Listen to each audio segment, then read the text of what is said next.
Morning, guys. Welcome to Coffee Chat. Mmm, mmm. Wow, that was a good sip. Tell you what, a lot of times I come out here and the first sip of the day I'm having with you when I do these videos, and sometimes it hits the tongue and it just right in the right spot. You're like, oh my gosh.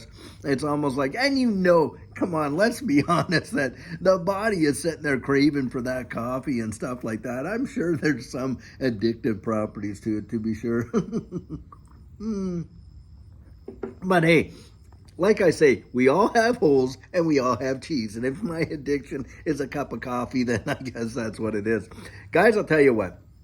Some of these articles that come out, and I read like more than one. I read like three, four, five sometimes, and things like that, and then decide, oh, hey, this one sounds like one I would probably want to talk about and stuff like that. Well, some of them, I'm telling you, they just kind of blow your mind with respect to just how unaware or seemingly unaware people is.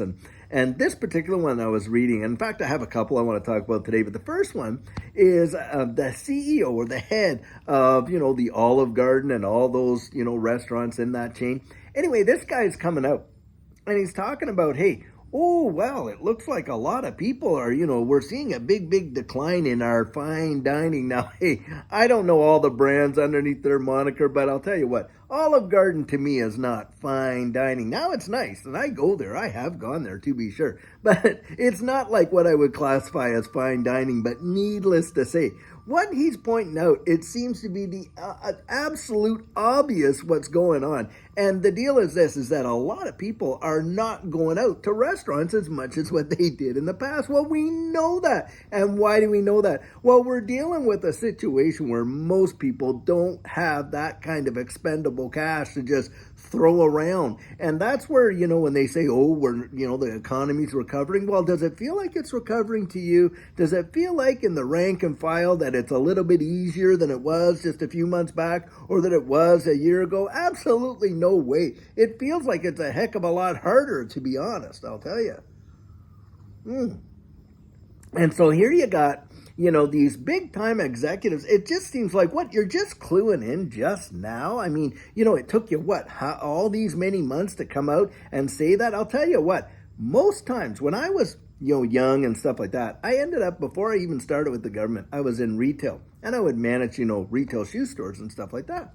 Well, needless to say, I'll tell you what, you knew by the end of the week whether you had a percentage gain over the last week or what, and it didn't take 6 to 12 months to figure it out that you were facing a decline in sales in the store, because you would see that literally week to week to week, and you would be following your perpetual inventory and all that kind of stuff. You'd be tracking your payroll, and back then, hey, we did it by hand, by the way. We figured those numbers out and then we would submit them up the line and stuff like that. So this guy coming out now and saying that now, to me, it's kind of like, oh, well, hey, there was a fire way over there and it happened 3 months ago and he's just reporting it today. That's the kind of stuff I see. And I'm telling you, to me, it just shows you either how oblivious they are to what's really going on in the pulse of the wide world, or they're just being completely, like, they're just in denial. And so here we are in an economy. A lot of people are not eating out like they did before. Now, you go out to restaurants, sure, there's going to be people out there, but they're not doing it as often, number one, and you're not seeing as many people there, number two. And that is telling us that, hey, people, when they're thinking about their expendable cash, are being very, very conscientious about it. And a lot of times it's because, hey, we're dealing with major credit card debt. A lot of people have hit their absolute limits and stuff like that with no ability to pay for it, and are barely making the monthly payments to boot. And that's the environment that we find ourselves in. So guys, if you have some expendable cash and you're able to put it into this space, just thank God for that, because there's a lot of people that, even if they wanted to get in and buy into some of these investments, wouldn't even have dime one practically to do it.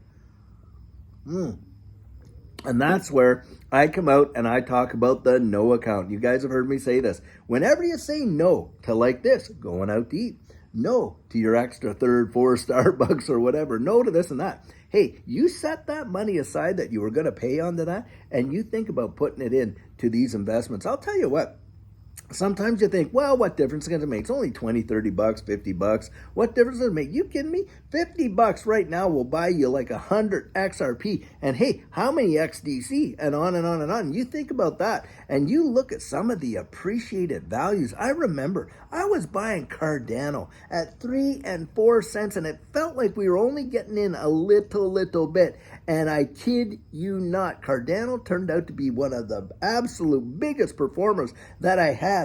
And a year later, those 3 and 4 cent, Cardano tokens were worth over $3 a piece. I kid you not. Practically a 100. It was truly something else. So guys, don't despise that you have just, I'm just putting in a little bit. What big difference is that going to make? I'm telling you, it could literally change your life. Judy and I saw some of ours that we put in, some of our investments, where we put in, a small amount that literally it was just amazing. And I usually save those numbers, guys, by the way, I save for my coaching. So I don't get out here and say the exact numbers. But when you take my coaching, by the way, you get the whole deal. You get my portfolio, you get what I bought it at, what I bought it for, when I sold it, how much I sold it for, and the whole bit. And I'm as transparent as I possibly can be. And those of you who have taken my coaching, you have heard it and you know it and that kind of thing. And I reserve that for, those guys because, hey, they're putting a little skin in the game there and they're getting out there and they're doing something for themselves, really preparing themselves for this next bull run because, guys, right now, we're in this bear market and we can see what's going on. And it's amazing when you hear all these comments and things like that. I'm going to tell you, this space is going to test your patience in ways you cannot imagine. But if you have the courage and the gumption to hold on, it's my personal belief that it can turn out to be one of the greatest changes in your financial circumstance that you will have ever seen. It was for Judy and I genuinely believe that. Now, the second article, boy, I'll tell you what, things are heating up on the global stage like no tomorrow. And I'm talking about over there in Europe, there is a big fight on with respect to, the whole WEF plan and then those that are opposed to that. And boy, oh boy, the politicians are just mudslinging like crazy. And of course, guys, what is this? This is all, in a lot of cases, what we're dealing with is big time rhetoric, aren't we? And that's what it seems to be. When we're heading into a big election cycle here, you just wait and see till the commercials start coming out, the speeches start coming out, and how they're going to ratchet that up and on and on and on. And that's where it's for me. You got to keep a level head in this environment because I'll tell you, they're going to be ratcheting up in a powerful, powerful way. And if you're not careful, you get swept away by it, don't you? And yes, we all have a position. No doubt about that. And there's things I read that really get my blood boiling, to be sure. And usually I'll come on and get on a little soapbox and say it. But I'll tell you what, don't let it rob you of your peace. Keep your focus. Keep your focus sharp. Because a lot of this stuff is literally distractions. Oh, look over here while they're doing this over here. Guys, I'm telling you, you got to be as wise as a serpent, but as harmless as a dove. I mean, that's what Jesus encouraged us to be, right? And that's why it's so vitally important to be out there and really educating yourself and not just soaking up, the fifth estate and letting that dictate what your understanding of the wide world is, right? Get out there and really, really educate. Now, I'll tell you what, for those people, the best source of information, and I truly believe it, are boots on the ground. The rank and file, the people like you and I. And that's why I love getting into the comments and hearing comments from people around the wide world. And guys, I'm going to tell you something. We have people coming from Southeast Asia, Eastern Europe. We got people, in Saudi Arabia, people in Norway, people, of course, in Australia, the UK, and all around the world. And of course, South America, Central America, and North America, to be sure. And I'll tell you, it is a great, great community to have people out there sharing their thoughts, opinions, feelings, and ideas. And I love that. I love that. We have got to really, in our societies, we've got to get away from this whole cancel culture idea where, we don't even want to hear opinions, because even if I don't agree with the opinion, I definitely want to understand it. I want to hear it. I want to know what the thinking is behind it.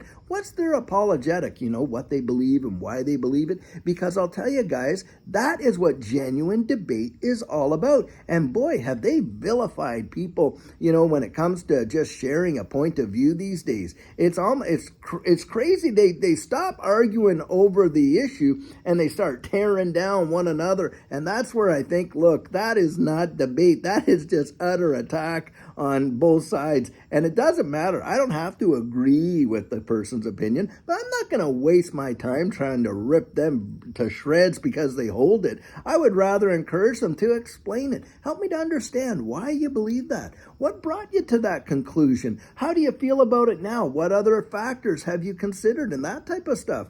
And look, the same thing so that I can get back. There have been situations, I kid you not, in my life, where I had held some points of view and this and that, but after listening to a well thought out, planned argument, I kind of thought about it and thought, maybe is that right or is that not right, and this and that. And there are some that I have changed my view on. And I'm sure that there's been situations where I've been able to go out there and encourage somebody and they start thinking about that is the good and healthy thing about debate. And boy, oh boy, do we ever need it today. So just with this whole cycle coming on, just be aware of the rhetoric that's going to get being thrown out there, and it's happening all around the wide world, I tell you what. Well, guys, I sure hope you're having an amazing Friday, and I'll tell you what, can't wait till tomorrow when we do our question and answer, and of course, Sugar on Sunday. Boy, I've been loving doing that, just being able to send out some real valuable nuggets of truth and encouragement. It has been amazing, and I'll tell you what, we have a great video planned for you later on today. And until then, guys, have a fabulous one and take care.